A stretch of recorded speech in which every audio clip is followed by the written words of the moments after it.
319페이지 빌립보서 1장 27절부터 2장 4절까지 말씀입니다. 우리 빌립보서 1장 27절부터 2장 4절까지 말씀 제가 한 절 읽고 우리 성도님들이 한 절 읽고 같이 교독으로 봉독하겠습니다. 오직 너희는 그리스도의 복음에 합당하게 생활하라. 이는 내가 너희에게 가보나 떠나 있으나 너희가 한 마음으로 서서 한 뜻으로 복음의 신앙을 위하여 협력하는 것과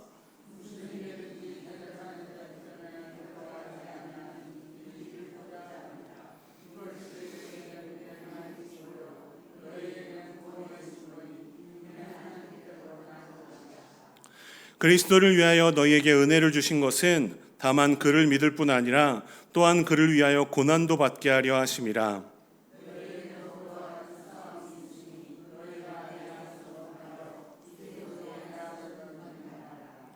그러므로 그리스도 안에 무슨 권면이나 사랑의 무슨 위로나 성령의 무슨 교제나 긍휼이나 자비가 있거든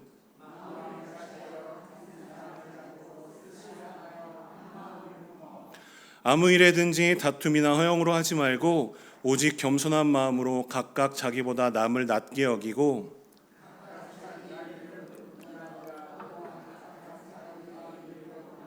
나의 기쁨을 충만하게 하라. 아멘. 이 빌립보서 1장 27절부터 2장 4절 말씀을 가지고 복음에 합당하게 생활하라라는 제목으로 말씀을 나누겠습니다. 요즘에 월드컵이 진행되고 있습니다. 우리 성도님들 월드컵을 보고 계신가요? 우리나라 대표팀이 32강에 오르지 못해서 흥미는 많이 떨어졌지만 저는 경기 보는 것을 좋아해서 틈틈이 챙겨보고 있습니다. 이 국가대표팀들이 대항하는 국가대항전이 월드컵 축구를 보다 보면 흥미로운 것이 있습니다. 그것은 각 나라의 국가대표 선수들이 실제로는 국적이 그 나라가 아닌 경우가 있기 때문입니다. 실제로 그 나라에 거주하지 않는데도 그 나라의 대표가 되어 뛰기도 합니다. 우리나라 국가대표로 뽑힌 옌스 카스트로프라는 독일 국적의 선수가 있습니다. 이 선수는 아버지는 독일인이고 어머니는 한국인인데 한국과 독일의 이중 국적을 가진 선수로 실제로 한국에서 생활한 적은 거의 없다고 합니다. 그런데 우리나라의 국가대표가 되어서 국가대표로 뛰는 것입니다. 이런 경우가 각 나라의 대표팀들에 상당히 많다고 합니다. 이번 월드컵에 알제리 대표팀의 주전 골키퍼로 뛰는 루카 지단이라는 선수가 있습니다. 사진 보여주시겠어요? 이 루카 지단이라는 선수는 프랑스 축구의 레전드인 지네딘 지단의 아들입니다. 그런데 프랑스 국가대표로 뛰는 것이 아니라 지금은 알제리 국가대표로 뛰고 있습니다. 이 선수는 실제로 프랑스에서 자랐고 프랑스 유소년 팀에서 뛰기도 하고 프랑스 유소년 국가대표로 뽑혀서 뛰기도 했습니다. 하지만 이 선수는 프랑스 국가대표팀에서 뛰는 것이 아니라 국적을 변경해서 알제리 국가대표가 되었습니다. 이 지단의 가족은 원래 알제리에 살다가 프랑스로 이민을 온 가족인데 그래서 가족들이 알제리 문화를 가지고 있다고 합니다. 이 루카는 할아버지에게 영향을 많이 받아서 알제리를 선택하게 되었다고 말합니다. 그래서 프랑스 축구의 레전드인 지단의 아들이 알제리 국가대표로 튀는 그런 흥미로운 상황이 나온 것입니다. 그렇게 이 루카 지단은 알제리 국가대표팀 선수로서 아르헨티나와 경기에서 메시에게 해트트릭을 허용하고 좀 좋지 않은 그런 활약을 보이기도 했습니다. 하지만 그래도 알제리는 1승 1무 1패를 기록함으로써 이제 32강의 금요일에 스위스와 32강 경기를 합니다. 그렇게 이 루카 지단은 자신이 사는 것과는 상관없이 알제리의 국적을 가지고 알제리 국가대표로 뛰는 것입니다. 그렇게 이 월드컵에서는 국가대표를 뛰는 선수가 어디에 사느냐가 중요한 것이 아니라 어느 국적을 가졌느냐가 국가대표로 튀는데 중요한 부분이 됩니다. 오늘 본문에 빌립보 교회가 있던 빌립보라는 도시는 마케도니아의 도시였습니다. 우리 지도 보여주시겠어요? 네, 빌립보라는 도시는 저렇게 마케도니아에 있는 도시였는데 제2의 로마에 불릴 정도로 많은 로마 사람들이 사는 도시였습니다.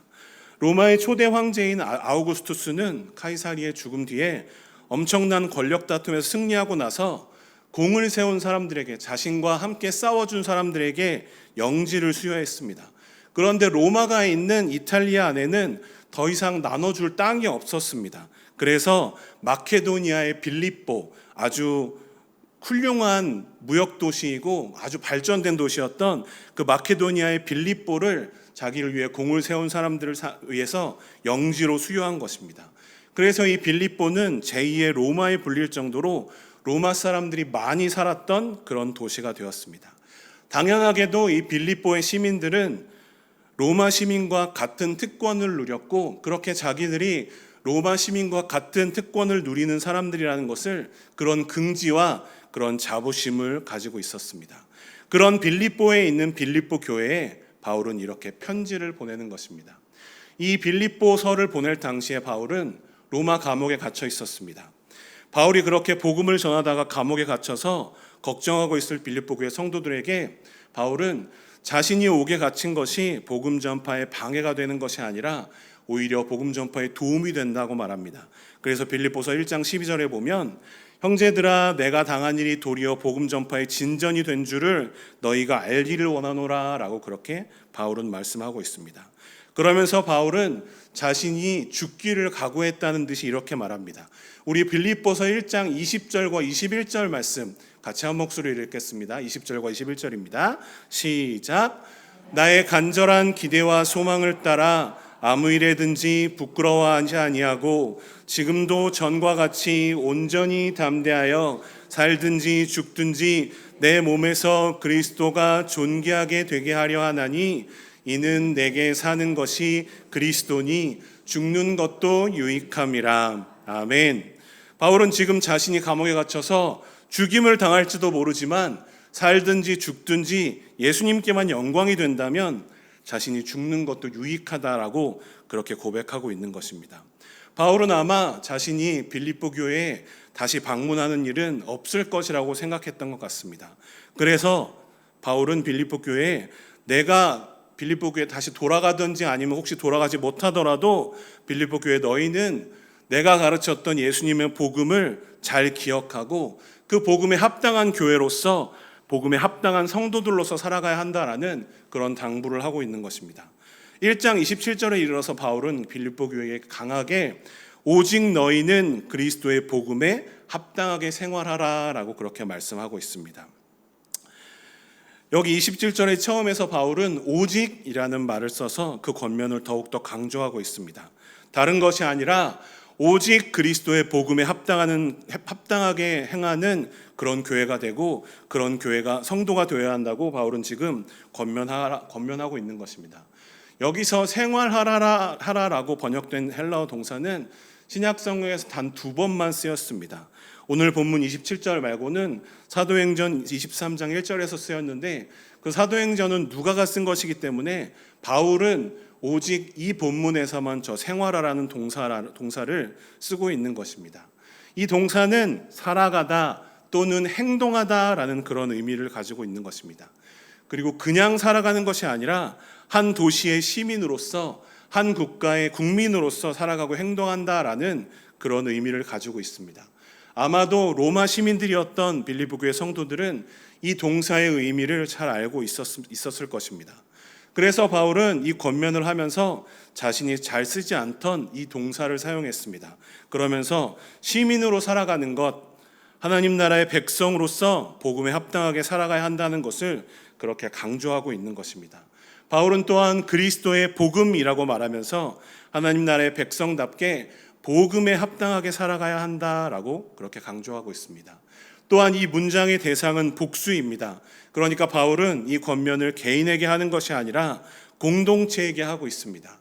너희들은, 교회 공동체 안에 속해 있는 성도들은, 빌립보 교회 성도들은 복음에 합당하게 생활해야 한다라고 그렇게 말씀하고 있는 것입니다.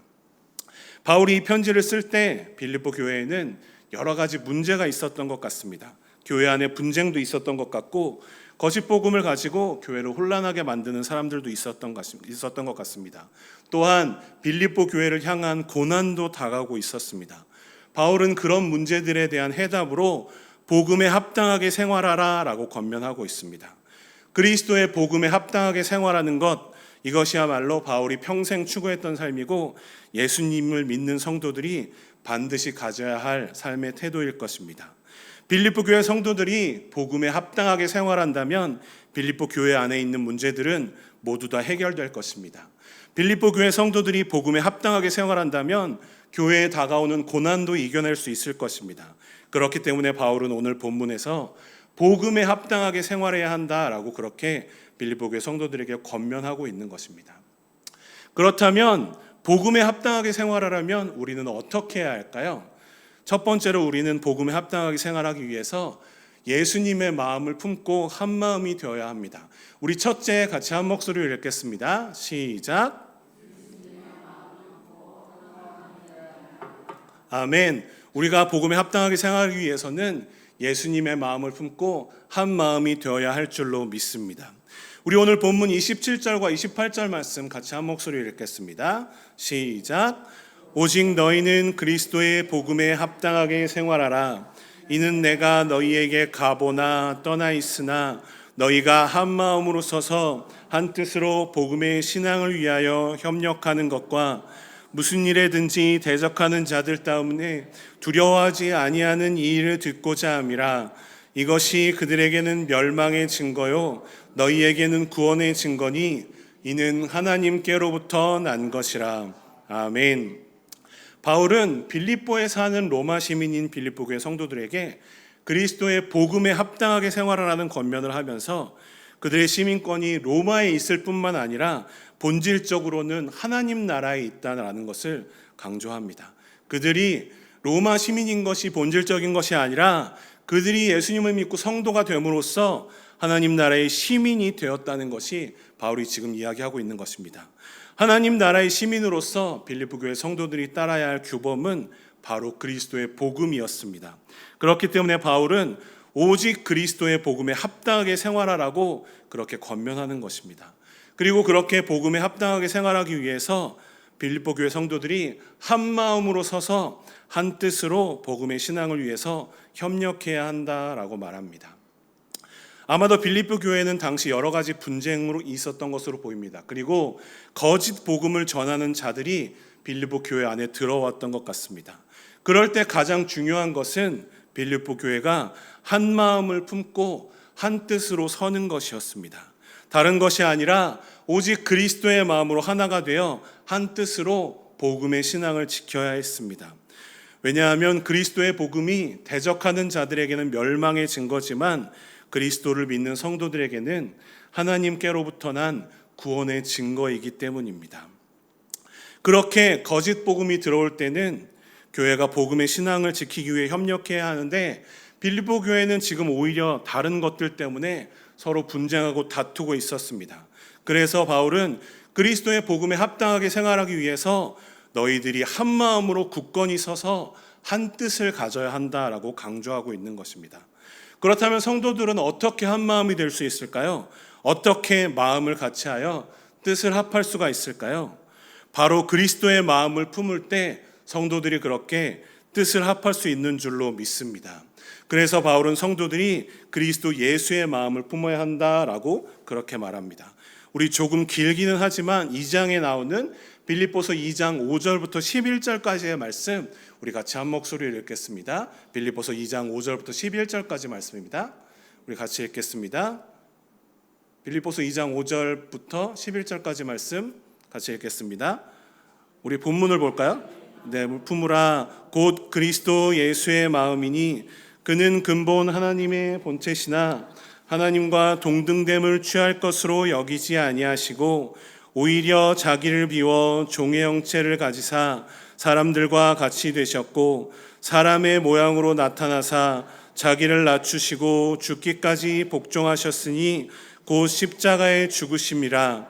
이러므로 하나님이 그를 지극히 높여 모든 이름 위에 뛰어난 이름을 주사 하늘에 있는 자들과 땅에 있는 자들과 땅 아래에 있는 자들로 모든 무릎을 예수의 이름에 꿇게 하시고 모든 입으로 예수 그리스도를 주라 시인하여 하나님 아버지께 영광을 돌리게 하셨느니라.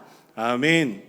예수님은 그렇게 원래 하나님이셨지만 자기를 비워서 사람의 형체를 가지사 우리와 같이 되셨고 자기를 낮추시고 죽기까지 복종하셔서 십자가에서 우리의 죄를 지고 죽으셨습니다. 그리고 그렇게 예수님이 죽기까지 복종하셨을 때 하나님께서 예수님을 높이셔서 모든 무릎을 예수님의 이름 앞에 꿇게 하시고 예수님을 주라 시인하는 모든 자들을 하나님의 자녀로 삼아 주신 것입니다. 예수님이 그렇게 자신을 낮추시고 십자가에서 죽으셨다가 부활하셨기 때문에 그 예수님을 믿기 때문에 우리가 지금 이 자리에 있는 줄로 믿습니다. 우리가 그 예수님을 믿기 때문에 우리는 하나님의 자녀가 되었고 하나님 앞에 나올 수 있었던 것입니다. 그렇기 때문에 바울의 권면처럼 우리도 복음에 합당하게 생활하기 위해서는 예수님의 마음을 품어야 할 줄로 믿습니다. 자신을 낮추시고 죽기까지 복종하셨던 그 예수님의 겸손한 마음을 품고 예수님을 닮아 살아가야 할 줄로 믿습니다. 우리가 그렇게 자기를 낮추신 예수님의 마음을 품을 때 우리는 우리 교회 공동체 안에서 같은 마음을 품고 같은 사랑을 가지고 한 마음을 품을 수 있을 것입니다. 그렇게 바울이 힘써 권면하는 것처럼 예수님의 마음을 품고 예수님의 마음으로 교회가 하나 되는 것이 바로 복음에 합당하게 생활하는 그런 길인 줄로 믿습니다. 우리 모든 성도님들이 그렇게 예수님의 마음을 품고 교회 안에서 한 마음이 되시기를 간절히 부탁드립니다. 그리고 그렇게 우리가 예수님의 마음으로 하나가 되어서 같은 사랑을 가지고 굳건하게 복음의 신앙을 지키는 그런 교회를 이루어가는 저와 우리 모든 성도님들이 되시기를 간절히 바랍니다. 그렇게 바라십니까? 네, 복음에 합당하게 생활하려면 어떻게 해야 할까요? 우리 두 번째로 복음에 합당하게 생활하려면 예수님처럼 겸손하게 서로를 섬겨야 합니다. 우리 두 번째 같이 읽겠습니다. 시작. 아멘. 복음에 합당하게 생활한다는 것은 예수님을 닮아서 예수님처럼 겸손하게 서로를 섬기는 것입니다. 그래서 바울은 오늘 본문 2장 1절과 2절에서 이렇게 말씀하며 우리 한 목소리를 읽겠습니다. 시작.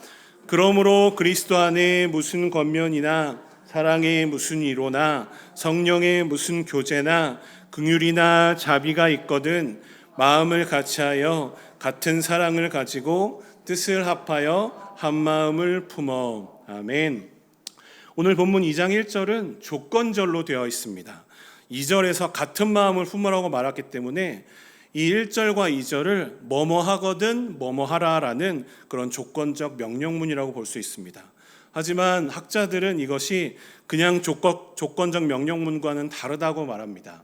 2장 1절에 나타난 것은 빌립보 교회에 이미 나타난 은혜를 말하는 것입니다.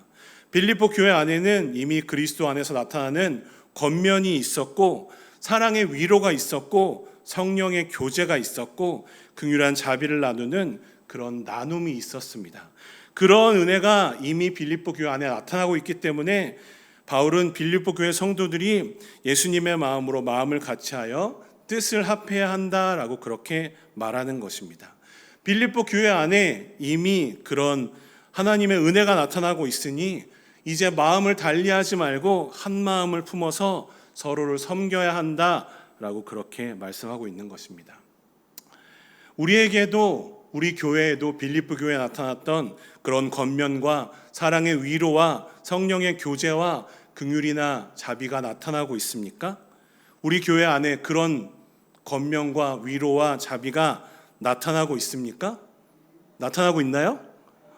저는 그렇다고 믿습니다. 우리 성도님들은 안 믿으시는 것 같아요. 우리 교회에 그런 은혜가 나타나고 있습니까? 그렇습니다. 우리 교회에 그런 은혜가 나타나고 있기 때문에 이미 그런 하나님의 은혜가 나타나고 있기 때문에 우리는 한 예수님의 마음을 품고 같이 서로를 섬기는 그런 성도가 되어야 한다고 말씀하고 있습니다. 그렇게 예수님의 마음으로 서로를 섬기는 것이 바로 복음에 합당하게 생활하는 길이라고 사도 바울은 말씀하고 있는 것입니다. 또한 바울은 본문 3절과 4절을 통해 우리가 어떻게 서로를 섬겨야 할지를 알려줍니다. 우리 3절과 4절 말씀 같이 한 목소리로 읽겠습니다. 시작.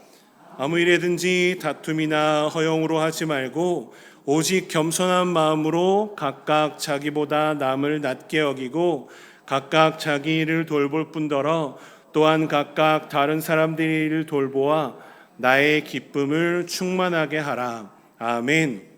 그렇게 우리는 겸손한 마음으로 예수님의 마음인 그 겸손한 마음으로 각각 나보다 남을 낮게 여기고 나의 일을 돌볼 뿐더러 다른 사람들의 일을 돌보아야 한다고 그렇게 말씀하고 있는 것입니다. 우리는 어떤 일을 하든지 다툼이나 허영으로 하지 말아야 합니다. 여기서 다툼이라는 것은 이기적인 마음이라고도 번역할 수 있습니다. 서로 싸움을 일으키게 되는 그런 이기적인 마음입니다. 이것이 커지게 되면 서로가 당파를 이루어서 다투게 됩니다.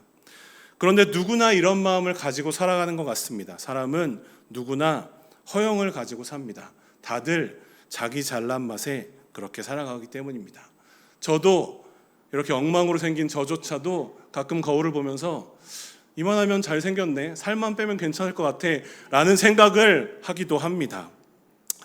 가끔 국회에서 국회의원들이 설전을 벌이는 모습을 보다 보면 결국 그렇게 높은 자리에 올라간 국회의원들도 내가 잘났고 내 말이 옳으니까 내 말을 따라야지 어디 너 따위가 나에게 까부느냐라는 그런 허영심이 그 국회의원들의 말에 밑에 깔려 있는 것을 보게 됩니다. 누구나 마찬가지입니다. 다 자기의 생각만 앞세워서 다툼과 허영이 일어나는 것입니다. 그렇게 다툼과 허영으로 하지 않고 예수님처럼 서로 섬기기 위해서는 바울이 말씀하는 것처럼 겸손한 마음으로 나보다 남을 낮게 여겨야 할 줄로 믿습니다. 하지만 그렇게 살아가는 것이 너무나도 어렵습니다. 누구나 하나님의 은혜가 없이는 나보다 남을 낮게 여길 수 없습니다. 하지만 우리는 그럴 때 우리를 섬기기 위해서 이 땅에 오신 예수님을 기억해야 할 줄로 믿습니다. 예수님은 이렇게 말씀하십니다. 마가복음 10장 45절에서 예수님이 이렇게 말씀하십니다. 우리 같이 한 목소리로 읽겠습니다. 시작.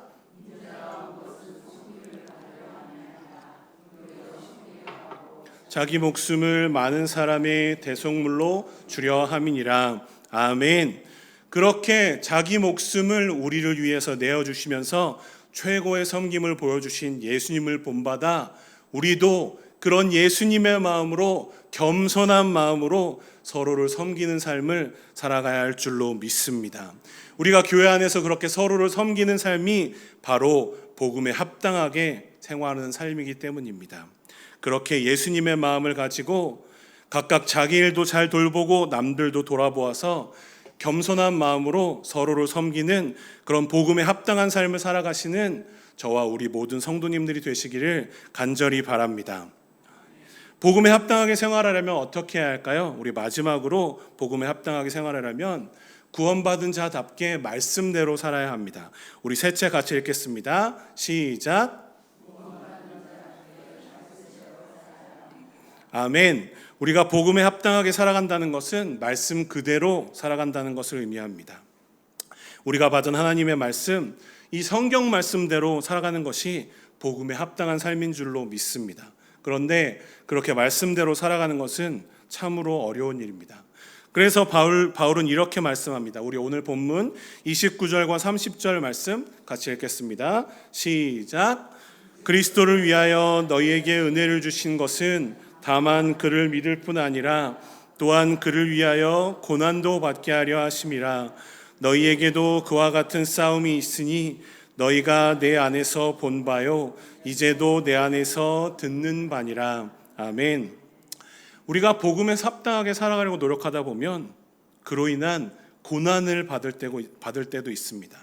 주님이 우리에게 주시는 은혜는 그저 이 세상에서 누리는 그런 세상적인 복의 은혜만 있는 것이 아니라 이 죄악된 세상에서 우리가 말씀대로 살아가기 위해 받는 고난을 받는 그런 은혜도, 그런 특권도 있다고 말씀하는 것입니다.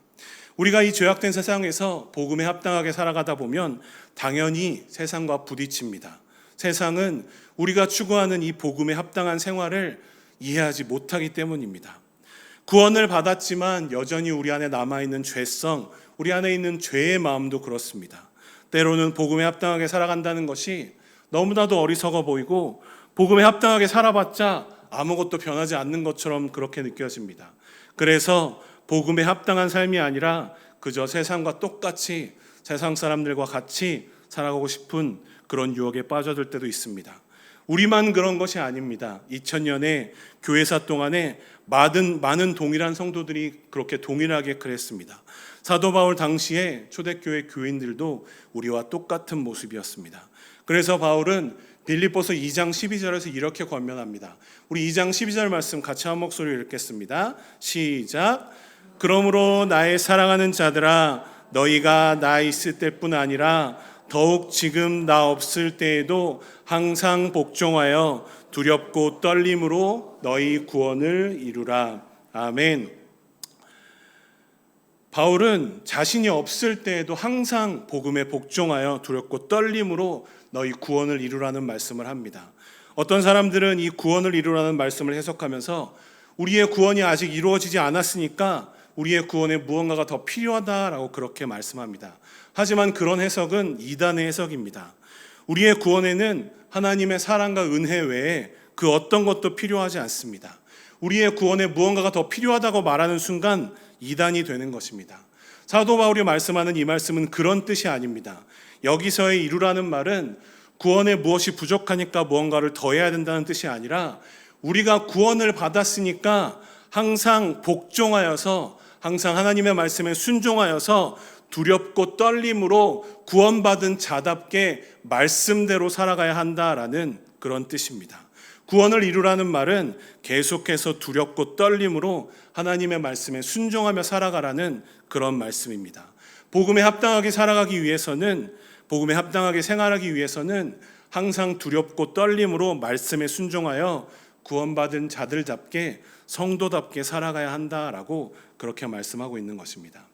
이 말씀은 개인에게 주어진 것이 아니라 공동체에게 주어진 말씀입니다. 바울은 너희 구원을 이루라고 말씀하고 있습니다. 교회라는 공동체는, 그리스도를 머리로 모시고 그리스도의 몸으로서 나아가는 교회라는 공동체는 성도들이 서로 구원받은 자답게 살아갈 수 있도록 서로를 도우는 공동체입니다.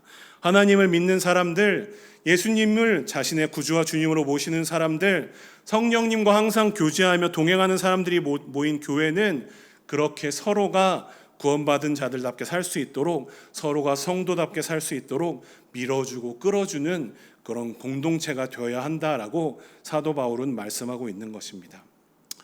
이 말씀은 본문 4절과의 4절의 의미와도 바로 연결됩니다. 우리 오늘 본문 2장 4절 말씀 같이 한 목소리로 읽겠습니다. 시작. 각각 자기 일을 돌볼 뿐더러 또한 각각 다른 사람들의 일을 돌보아 나의 기쁨을 충만하게 하라. 아멘.